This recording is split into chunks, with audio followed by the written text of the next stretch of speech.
হিন্দু ধর্মের প্রধান তীর্থস্থানগুলির মধ্যে পুরীর জগন্নাথ ধাম অন্যতম।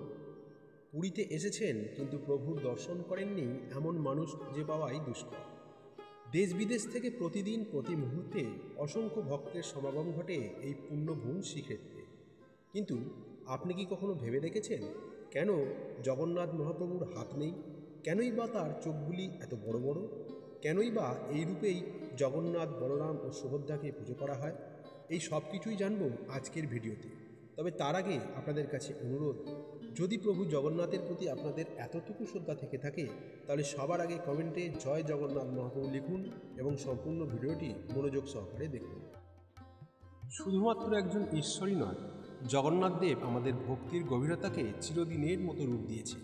আর এই রূপের পেছনেই রয়েছে এক বিস্ময়কর কাহিনী, যা শুরু হয় দ্বারকার শেষ দিন থেকে। আজ আমরা জানব কিভাবে শ্রীকৃষ্ণ হয়ে উঠলেন জগন্নাথ, এক অলৌকিক, অসম্পূর্ণ অথচ পরিপূর্ণ ঈশ্বর রূপের জন্মগাথা। মহাভারতের যুদ্ধ শেষে দ্বারকার রাজ্য কিছুদিন স্থির থাকলেও সেই সময়টি ছিল অত্যন্ত বিষাদে। ঋষিদের অভিশাপে যাদব বংশের ধ্বংস অনিবার্য হয়ে দাঁড়ায়। এই সময়েই এক গোপন জায়গায় তপস্যা করছিলেন শ্রীকৃষ্ণ। ঠিক তখনই এক শিকারী জরা তাকে হরিণ ভেবে তার দিকে তীর ছুঁড়ে বসায়। তার পা ভেবে হরিণের কান নিক্ষিপ্ত করেন তার উপর মৃত্যুবাণ। শ্রীকৃষ্ণ সেই সময় নিজের মৃত্যু মেনে নেন। তার দেহ মর্তে পড়ে থাকে, কিন্তু সেই দেহ কোনো সাধারণ দেহ ছিল না। এটি ছিল এক দিব্য দেহ, যা আগুনেও পুড়ত না, জলেও গলত না। শোনা যায় তার হৃদয় অংশটি অক্ষত থাকে এবং এটি ভাসতে ভাসতে পৌঁছে যায় পুরীর সমুদ্রতটে। পুরীর রাজা ইন্দ্রদ্যুম্ন এক রাতে এক অলৌকিক স্বপ্ন দেখেন। স্বপ্নে ভগবান নারায়ণ বলেন, আমি উপকূলেই রয়েছি, এক বুড়ো রূপে, আমাকে খোঁজো এবং প্রতিষ্ঠা করো। রাজা সেই বস্তুকে খুঁজে পান সমুদ্র তটে।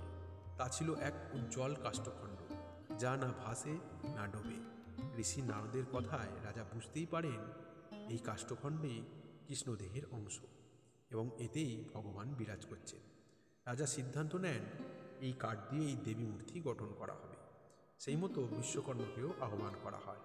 বিশ্বকর্মা বলেন, আমি এই মূর্তি নির্মাণ করব, তবে একটি শর্তে, যতদিন না মূর্তি তৈরির কাজ সম্পূর্ণ সমাপ্ত হবে ততদিন কেউ দরজা খুলবে না, আমাকে দেখতেও পাবেন না। যদি কেউ দেখেন আমি কাজ শেষ না করেই চলে যাব। মহারাজ রাজি হন, কিন্তু অনেক দিন কেটে যায়। কোনো সাড়া শব্দ না পেয়ে রানী গন্ধর্বী কল্পনা করতে থাকেন হয়তো বিশ্বকর্মা অসুস্থ হয়েছেন বা মারা গেছেন, এবং দরজা খুলে ফেলেন। দরজা খুলতেই দেখা যায় মূর্তিগুলো তৈরি হয়নি সম্পূর্ণভাবে। তাদের হাত নেই, পা নেই, দেহ অসম্পূর্ণ, কিন্তু চোখ দুটো এতটাই বড় যেন সে চোখে গোটা বিশ্বকে ধরে রাখা যায়। এই ছিল শ্রীকৃষ্ণ, বলরাম ও সুভদ্রার নতুন জন্মগাথা, যা বর্তমানে জগন্নাথ, বলভদ্র ও সুভদ্রা নামে পরিচিত। প্রথমে রাজা দুঃখ পান, অপূর্ণ মূর্তি, এটি কিভাবে পূজিত হবে। তখনই নারদ বলেন, এই রূপই ভগবানের ইচ্ছা। এখানেই ঈশ্বর ভক্তদের কাছে আত্মসমর্পণ করেছেন, নিজের সমস্ত অহং ত্যাগ করে। তার বড় বড় চোখ বোঝায় তিনি সবসময় আমাদের দিকেই চেয়ে আছেন। তার হাত নেই কারণ তিনি কাউকে আঘাত করেন না। তার পা নেই কারণ ঈশ্বর সর্বত্রই বিরাজমান। তার চলার দরকার নেই।